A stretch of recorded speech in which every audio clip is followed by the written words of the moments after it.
Hey yo, what's up guys? So, Ban here. I'm here to share knowledge, tips, and tricks into tech, no? So, I will be sharing my knowledge and my own understanding in according. So, karon, i-explain ako unsaon, ako i-explain unsang external JavaScript, variables, and data types. So nakita niyo sa screen, na blank pa, no? So, nagkuha ko dere, nag-make og files o folder nga practice JavaScript. So ilisa nato di siya og tutorial lang gyud. Tutorial pamanta. So karon mo na ni. So magbuhat ka diri og index file kabalo mo guro mo. Mag right click ninyo, then new file, then inyong index.html, and then atong button. So inyo rang padamdam.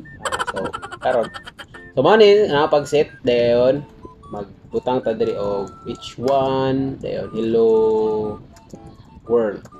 So ato ni i-run. So if wala mo ka-download og live server sa inyong i-install rin ninyo na diri sa extension.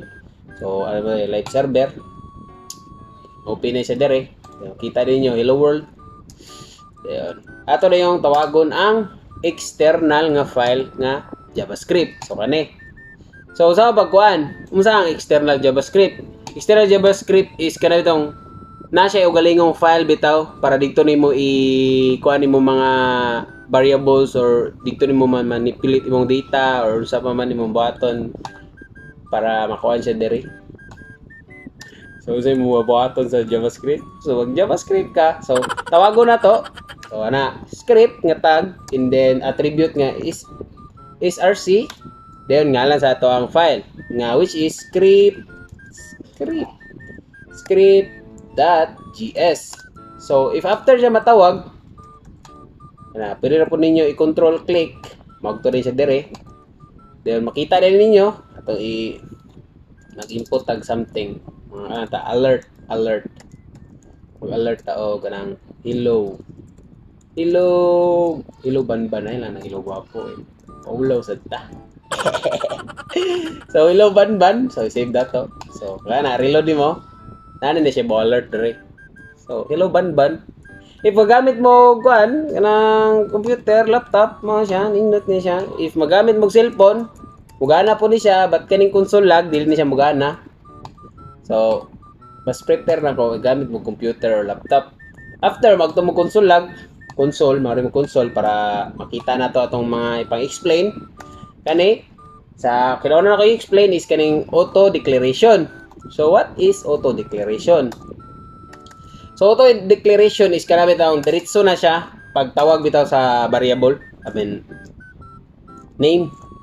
Kumbaga lagi name variable. So ila na to matag full name.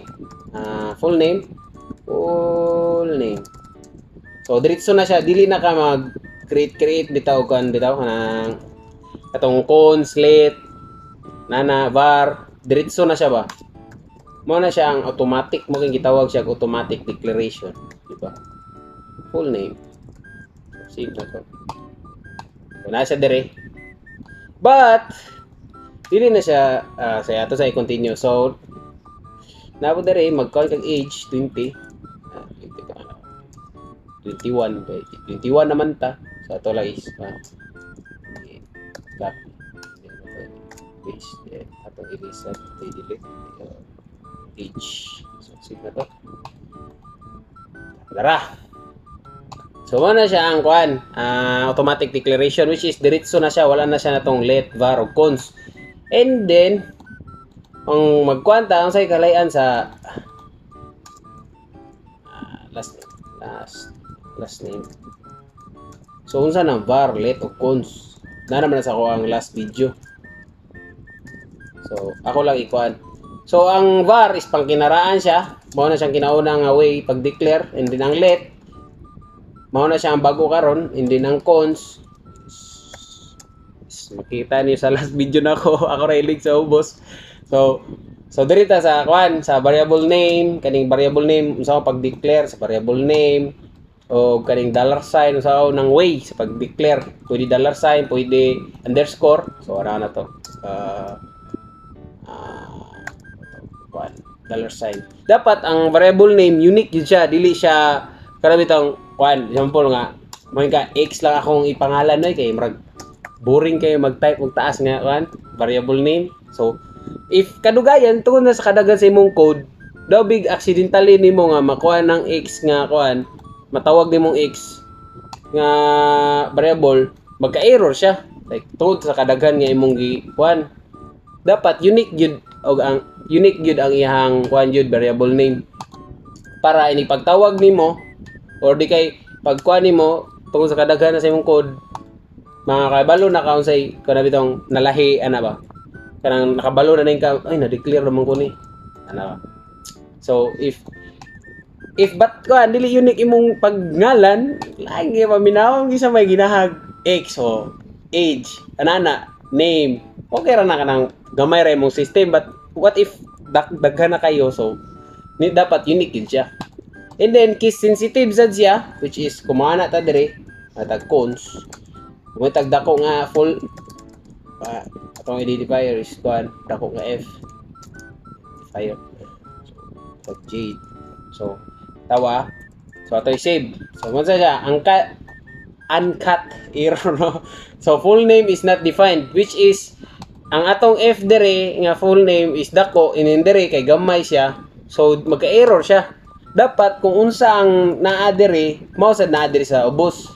So ana F nga dako, so ano nga na, so naa sang J, but kaning age wala man siya nag-exist sa kaning wala on. Save na to. Sadara, di ba? Kita ninyo. So napo dire katong gingon dollar sign. Sa pag-way po dukan, pag-declare sa pag-declare variable, isa po ni siya sa way. O dara J tag banban, isa do banban. Di ba? Pwede po underscore.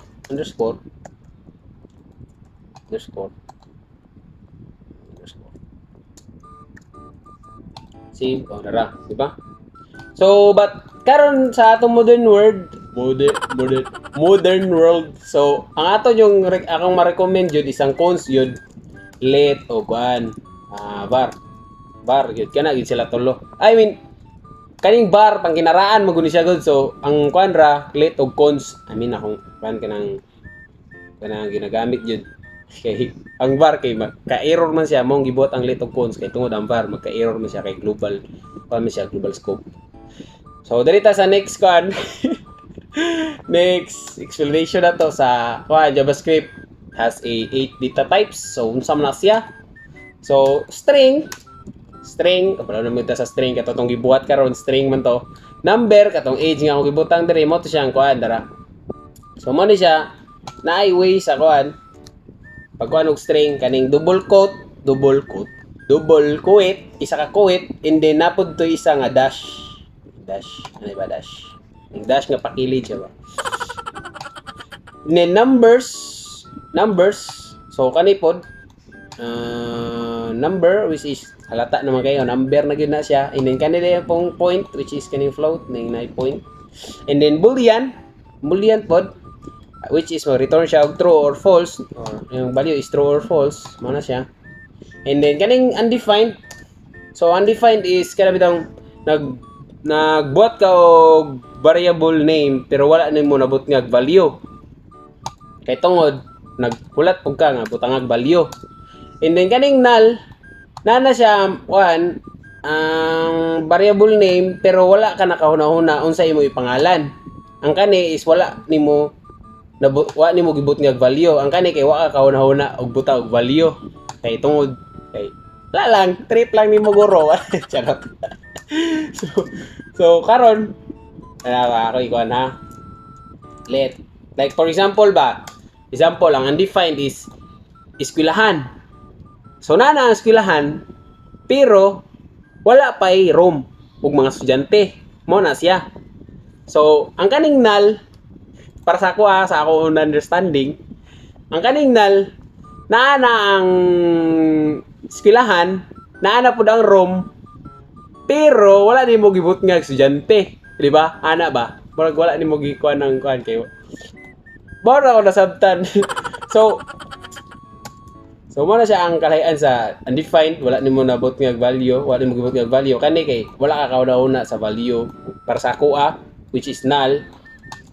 So kaning uban, kaning big int og kuan symbol og object, ako ra nang i-explain sa sunod nga kuan kay lahi man ni sila kuan gud. Lahi ni sila og video. So karon diri ta sa next ta nga kuan which is concatenating which is atong isumpay ang value, so duha ka value. So mas maayo ako i-code mo ni siya. So natawag ko direct first name which is Jade, and then last name which is Banban, then akong age is 21. So dinare niyara kay nakuan man tuwa siya kada mga tips ba na kuan ako ra to ikuan ron balik na to kanini ada atong lang atong i-comment lang na siya. So tinari, so tawago na tong first name which is ato my name is space then plus nimo which is i-add nimo, kumbaga isumpay nimo dayon first name tawago nimo ang kuan kanang iyang identifier o iyang value iyang identifier lagi. So and then next is space, but nga natog space, then add, then last name tawago nimo ang identifier last name, and then mag-add tawag string usab age, then add delta tawago na tong age identifier. So ato ikuan console log. So dara, my name is Jade Banban. Oh, ano to? Age is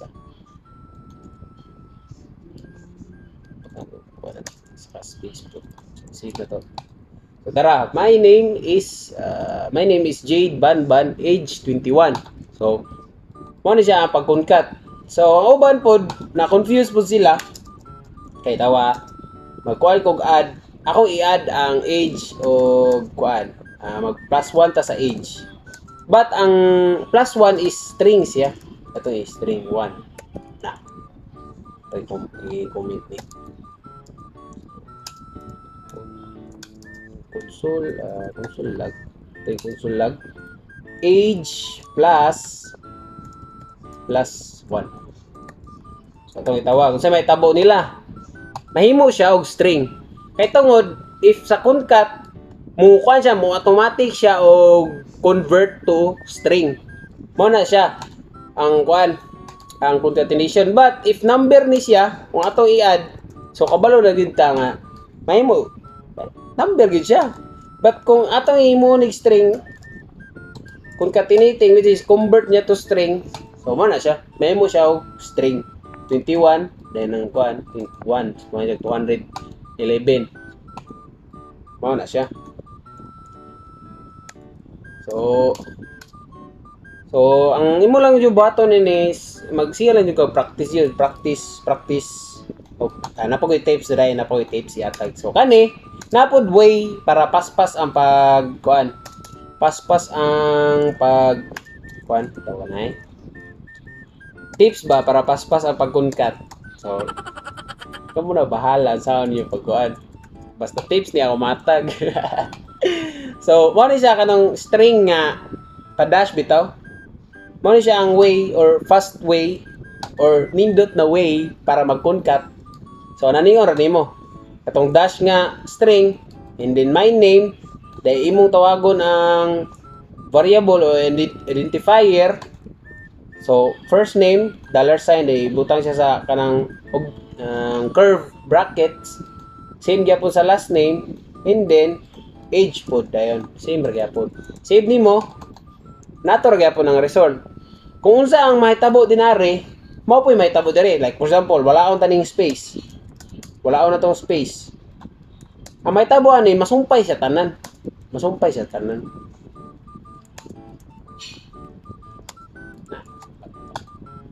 Wala sumpay siya, di ba? So kung unsa ang nakabutan diri mo iyang awaton, di ba? Mga siyang gan na way kapag kunkat. So kamo mag-practice mo mag-practice mo kuan sa akong gipang tudlo kay ningo ba sila practice makes improvement, not perfect. Kay kung perfect pa gabiha na good, like walay perfect nga tao, ikaw na naman yung perfect ga practice ra ka. So what no, so I hope na mo nakat-on sa akong gipang sulti. And continue lang mo sa inyong pag-practice. Like I said, practice makes improvement. So, maratanan, thank you for watching. And I hope you learned something. If na may mga question, i-comment na sa ubos. Kaya ako nang tubagon, sa pa nakalisod. Kay I'm still lacking na the way I explain, the way I understand. Like I said, I will be explaining in my own according and understanding. So, I hope you have a good day and peace.